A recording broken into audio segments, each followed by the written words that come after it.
अस्सलाम वालेकुम नाज़रीन मोहतरम, मैं उमर फ़ारूक हूं और आप मेरा यूट्यूब चैनल उमर स्पीक्स देख रहे हैं। नाज़रीन मोहतरम, लास्ट वीडियो के आगाज़ में मैंने आपको एक कहानी सुनाई थी, एक शेर और एक लोमड़ी की, जिसमें एक शेर लोमड़ी को खुशामद और ख़िदमत करने पर जंगल का एक इलाका दे देता है कि वो इसमें राज कर सकती है और अपना कंट्रोल बना सकती है, अपनी सल्तनत कायम कर सकती है। लेकिन उस इलाके में कुछ ताकतवर और सरकर्दा जानवर मौजूद थे जिसकी वजह से लोमड़ी को काफ़ी मज़ाहमत का सामना था। लेकिन अब लोमड़ी ने उनके साथ निपटने के लिए बड़ा कदम उठाने की सोच रही है, लेकिन लोमड़ी नहीं जानती कि अब उसका नतीजा क्या होगा और उसका रिजल्ट क्या मिलेगा। और इस कहानी की तरफ बढ़ते हैं और आज के टॉपिक की जानिब बढ़ते हैं, और जिसके एंड पर आपको पता चल जाएगा इस वीडियो के कि इस कहानी का मकसद क्या था और आप समझ जाएंगे। लेकिन उससे पहले मेरी आपसे रिक्वेस्ट है कि अगर आपने मेरे चैनल को सब्सक्राइब नहीं किया तो प्लीज़ सब्सक्राइब कर लीजिए और बेल आइकन पर क्लिक कर लीजिए। नाज़रीन मोहतरम, कहानी कुछ ऐसी है कि भारत ने चीन के साथ शरारतों का सिलसिला जारी रखा हुआ है और भारत को कई बार पिटाई भी की जा चुकी है चीन की फ़ौजों की जानिब से भारतीय फ़ौजियों की, लेकिन चीन अपने शरारतें जारी रखे हुए है। लद्दाख के मुकाम पर पिछले कुछ अरसे में भारत की चीन के साथ मुठभेड़ हुई और उस दौरान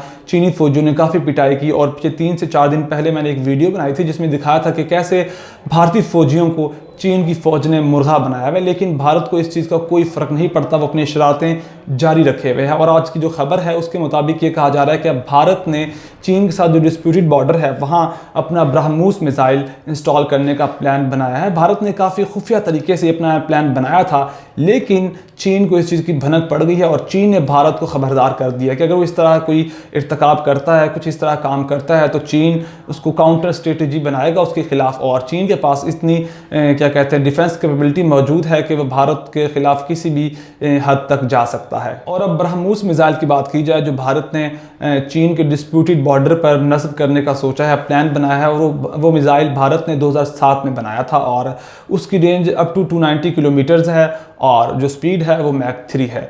यानी कि अब चीन को इस बात का पता चल चुका है, इस इरादे की भनक पड़ चुकी है और चीन ने कहा है कि अगर आप इस तरह कुछ करते हैं तो हमारे पास 2 ऑप्शन मौजूद है। पहली ऑप्शन मौजूद है कि अगर आप ब्रह्मोस मिसाइल से हमारी तरफ अटैक करते हैं जिसका काफ़ी ख़तरा पाया जाता है तो हम उसको हवा में ही तबाह कर देंगे। और दूसरा उसने बताया कि हम प्रीएम्प्टिव डिफेंस स्ट्रेटजी को अपनाएंगे। वो एक ऐसी स्ट्रेटजी है कि दुश्मन के हमला करने से पहले ही आप उस पर हमला कर देते हैं। तो चाइना ने कहा है कि हम इस स्ट्रेटजी को अपनाएंगे और आपके जो मिलिट्री इंस्टॉलेशन है वहाँ हमला करके आपके मिसाइल्स को वहीं तबाह कर देंगे और आप किसी तरह हम पर हमला करने के काबिल नहीं रहेंगे। और ये जो ब्रह्मोस मिसाइल है इसको शिप्स, सबमरीन्स और एयरक्राफ्ट और ग्राउंड व्हीकल्स पर नस्ब किया जा सकता है और भारत इसको अपना सबसे ताकतवर मिसाइल मानता है और चीन को भी इस बात का पता है। लेकिन चीन के पास इससे बेहतर डिफेंस स्ट्रेटजी मौजूद है और भारत को इस बात का डर है कि अब अगर वो कोई हरकत करता है तो चीन उससे डबल से बड़ा जवाब देगा भारत को।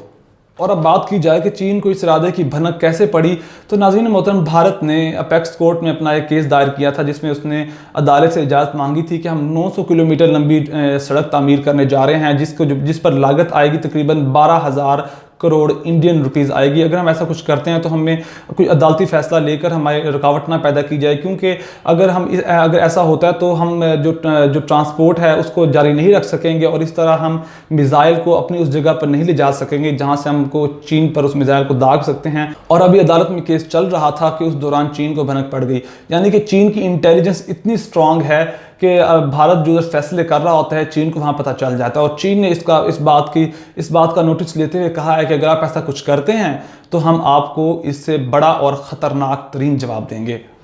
और भारत को इस बात का डर था कि चीन को इस बात का पता चल जाएगा, इसलिए अब जो इंडिया के जो आर्मी चीफ हैं जिनका नाम है MM निरवाने, वो अब इस वक्त इसराइल गए हैं मदद के लिए और वहाँ दिफाई मुआहदे किए जाएंगे और जो इंटेलिजेंस रिपोर्ट्स है इसराइल के पास और भारत के पास है वो ट्रांसफ़र की जाएंगी। एक बात याद रखिएगा कि इनका मुश्तरका दुश्मन एक ही है, अमेरिका, इसराइल और इंडिया, ये एक ग्रुप है और इनका एक ही मुश्तरका दुश्मन है वो चीन है। इसलिए अब ये तीनों मिलकर चीन के खिलाफ अपनी इंटेलिजेंस रिपोर्ट्स इकट्ठी करते रहते हैं और इंटेलिजेंस रिपोर्ट्स का तबादला करते हैं ताकि चीन को किसी तरह नुकसान पहुंचाया जाए। और अब आर्मी चीफ जो भारतीय MM निरवाने गए हैं इसराइल में, अब वहाँ भी इन चीज़ों का तबादला किया जाएगा और देखा जाएगा कि अब चाइना को किस तरह काउंटर किया जाए। और चीनी धमकी की बात की जाए कि जो उसने कहा कि हम pre emptive attack defence strategy अपनाएंगे, और ये वही स्ट्रेटजी थी जो अज़रबैजान ने तुर्की के कहने पर आर्मीनिया के खिलाफ अपनाई थी। अज़रबैजान के ड्रोन्स जो आर्मीनिया की मिलिट्री इंस्टॉलेशन पर पहले जाकर बमबारी कर देते थे और उनकी मिलिट्री इंस्टॉलेशन को तबाह कर देते थे, और यही वो स्ट्रेटजी थी जिसकी वजह से आर्मीनियन फ़ौज की कमर टूट गई थी। हालांकि आर्मीनियन फ़ौज को दूसरे जो वेस्टर्न तबका था उसकी तरफ से, ममालिक की जानिब से जो तुर्की के खिलाफ थे, जो अज़रबैजान के खिलाफ थे, उनकी तरफ से आर्मीनिया को काफ़ी सपोर्ट थी। लेकिन जो आर्मीनिया की स्ट्रेटजी थी, जो जिस स्ट्रेटजी का चाइना बात कर रहा है, उसी स्ट्रेटजी को अपनाते हुए अज़रबैजान ने आर्मीनिया पर काबू पा लिया था और आर्मीनिया को इस जंग में शिकस्त दी थी। और आज चीन भी उसी स्ट्रेटजी की बात कर रहा है कि हम पहले ही आपके मिलिट्री इंस्टॉलेशन पर अटैक कर आपको इस काबिल ही नहीं रहने देंगे कि आप हम पर किसी किस्म का ख़तरा डाल सकें या किसी किस्म की कोई हमला कर सकें। और अब देखना है कि आने वाले दिनों में भारत क्या स्ट्रेटजी अपनाता है, क्या वो ब्रह्मोस मिसाइल उधर इंस्टॉल करता है। अगर वो करता है तो उसके जवाब में चाइना का क्या रद्द-ए-अमल होगा।